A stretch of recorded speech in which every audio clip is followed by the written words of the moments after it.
Welcome to Bitter Reality Brewing. Yes, we're brewing 3 beers. What is this video brewing? Just the Belgian Rye IPA. That's right, just the Belgian Rye IPA. I don't want the video to go crazy, so if you haven't checked it out, and I don't know which videos are getting posted first, but that'll be the classic Saison, and the one over there will be the stupid lime lager. I mean, lots and lots of lime zest. So let's go right into this. First, brewing salts. That went pretty good. I'll put them up here so you can see them. But other thing, this is the new Anvil. This is my original Anvil, and that one over there is the second oldest Anvil. So what kind of a recipe we got going here? Because it's a Belgian Rye IPA. Well, first of all, let me just tell you the yeast. One of my favorite Belgian yeasts. There's a few others out there like 550 from White Labs and things like that. But this is Weist 3522 Belgian Ardens. Yeah, love that yeast. And very, I'm not gonna say simple, but not a hard recipe. And I'll put those up as usual. But we got 9.5 pounds of pale malt, 2-row. We have 1.5 pounds of rye. Don't know what happened, but my grain crusher was having some issues with that initially. 1/2 pound of Caravine malt. That's gonna give it some color. It's gonna add a little bit more maltiness to it. I got 4 ounces of acid malt, 4 ounces of carapils. I'm gonna add in the last 5 minutes, 8 ounces of corn sugar. I wanna dry this out a little bit, you know, just the way I like it. Then at 60 minutes, we got a 60-minute boil. I'm estimating 76% efficiency. I figure I'll be around that neighborhood. And I'm doing 1 ounce of Columbus, AKA Tomahawk, at 60 minutes. And then in the last 5 minutes, we're dropping 1 ounce of Cascade, 1 ounce of Lupomax, Chinook, 1 ounce of Saz, 1 ounce of Simcoe. I'm going for some grapefruit, some spice. I just really want to kick it up a bit. And we're ABV, we're looking at, something's wrong over there, but hey, we're looking at about 7.4, 7.5%. And IBUs, theoretically, about 85.8. So we'll see how that goes, knowing that some of my hops are about a year old or maybe a little more. You can pull 10% off of that and you're still up around the 75, so, you know, 78, something like that. So I'm all good. And color around 7, nothing super exciting. We're gonna mash in at 150. I am probably gonna put some rice hulls in here since I got about 1.5 pounds of rye. And that's it. I'm excited. I like a good Belgian Rye IPA. I'm trying not to hit over 8% on this one. I probably should have played it even safer and shot for 7% and see where I end up. But yeah, I'm excited. Yeah, let's get mashed in. Okay, so after I mashed in, I made sure that this one started about 20 minutes separate of that one. So once I got really close, about 5 minutes before I needed to start, I started mashing in over here. I've got another 50 minutes over here. That one's actually 20 minutes ahead, so it's only got like 30 minutes. But I have the regular Anvil pump, and we're just doing a nice little recirc, nice and slow, tinkle, whatever you want to call it. But we're rocking and rolling. Okay, we just finished our 75-minute mash. I'm cranking it up to 168. Once it hits there, we'll be there for 10 minutes. Once we're done, I'll mash out, and we'll sparge. Sparge, remember, it's gonna be a 1/2 gallon instead of a full gallon. I took that additional 1/2 gallon that I normally would have used to sparge, would have been a gallon, and I put that in the regular mash water. So it's just a little adjustment. I just want to see how that does, and yeah. And I got a surprise over here on the Belgian Rye IPA on something we're gonna use for the hops, on top of the hops. Belgian Rye IPA, yep. It's done sparging, it's done dripping, it's done doing everything else. I'm kicking it up to a boil, and once it gets there, we'll have 60 minutes. And I think we have a hop addition right in the very beginning. Yes, we do. We have a Columbus Tomahawk 16.2 at 60 minutes, and then everything else is at 5 minutes. This guy over here, hopefully you saw the video, but got like 32 minutes left before the end of the boil. We haven't hit a boil over here. We're working on it. I'm gonna kick this up here. There we go. Okay, we're at a boil. Rub the bottom. I'm gonna start the timer. Got the new Anvil hop spider. That's right, adjustable hop spider. I already adjusted it so it's even lower, and a cool thing is you can just take it, move the box out of your way, hold it up like this, and you can pretty much figure out where you need to have it. So I'm gonna go ahead. Yeah, look at that. I mean, it's gonna go deep. Look at massive hop contact, all good. And I still got about about 2 inches, which is the recommended 1 to 2 inches.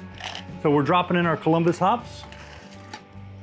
There we go, that's our 60-minute addition. That'll get our bittering going. And then I've got a crap load of hops for the last 5 minutes. We're gonna be here for about 55 minutes before there's any more additions. Okay, means 5-minute addition. If I can find the stupid clear button, there it is. Okay, and we got 2 additions. Got some corn sugar, which I'm gonna add after so I can stir it real quick. And we have our hops. And our hops again are, ready, drum roll, Lupo Max, Chinook, 1 ounce, Cascade, 1 ounce, Saz, 1 ounce, Simcoe, 1 ounce. Oh yeah. And I need to make sure I put it in the hop spider, which I can't really see because it's all down up in that wart where it's supposed to be. There we go, that's it. Okay, I'm gonna add the corn sugar, give it a good stir. And in 5 minutes, we need to stop this craziness because it'll be time to chill. You don't have a jaded Scylla? Come on, what's going on?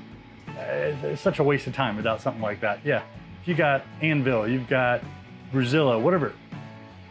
Yeah, huge, huge change. Just massive in a good way. I almost forgot the World Flock tablet. There we go, we're good. That's it. Okay. No, I shouldn't do it this way. We're gonna just do it that way to kill the heat. Okay, turn this thing off so it don't drive me nuts. Put it over there. And I gotta get the hop spider out. And it is way down in there because why? Because it's down low. And you know what I just realized? That's very hot. Okay, here we go. I got this little thing.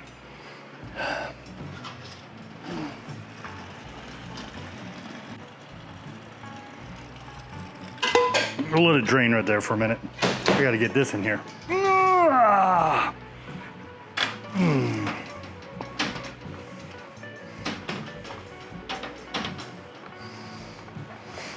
Okay, let's get back up here. And try not to pour it down the side of the anvil or your brewing system. Hey, we're gonna turn it back on. It'll be at 39 set, actual 196, and we'll crank this bad boy back on.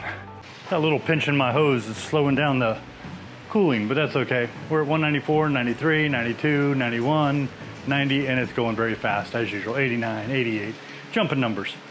So we'll be back shortly. Okay, no, I'm not adding limes. This is the Belgian Rye IPA. This is for down there, but I covered it. Got a gnat flying around. Cleaning the chilling coil for the Blickman glycol system, and I'll be getting this chilled down. I'm gonna keep the temperature up. I forgot the temps already, but up in the neighborhood of the warmer. It says 65 to 72. I was thinking right around 68 to 70. And that way I don't have to worry about putting a heat wrap on it, since my room is usually between 72, 73, 74 worst case. So it'll only be chilled, there'll be no heat. Yay! One less thing to plug in, one less thing to worry about. But yeah, I'm excited, looking forward to it. And you know, Belgian Ardennes is definitely one of my favorite yeasts for any kind of a Belgian, mainly Belgian IPAs, but that's the only thing I've used them in because I love it in that. But yeah, I think the efficiency was around 73, it was a little low. And honestly, if I'm focused on one system and I start thinking about that, I can hit some really high efficiencies. But when I'm not doing all the little, you know, squeeze this, pull this, lift that, verify this, double check this, and I'm just trying to rack out 3 at the same time, yeah, my efficiencies usually suffer a little. It is what it is, I'm not too worried. So this should be sitting in the neighborhood of the low 7 to mid 7, and yeah, I'm excited. Appreciate you. Cheers. Thank you again for joining us here at Bitter Reality Brewing. Yeah, looking forward to this one. So if you're still watching, yeah, I just found another great reason to have a yeast starter. Y'all forgot to tell me. I forgot to pitch the yeast. So yeah, talking about it, but didn't pitch it. Oops. So let's get this off.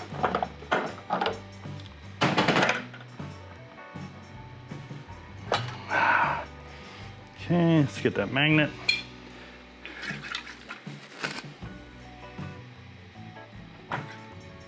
That smells really freaking good. I might just drink that.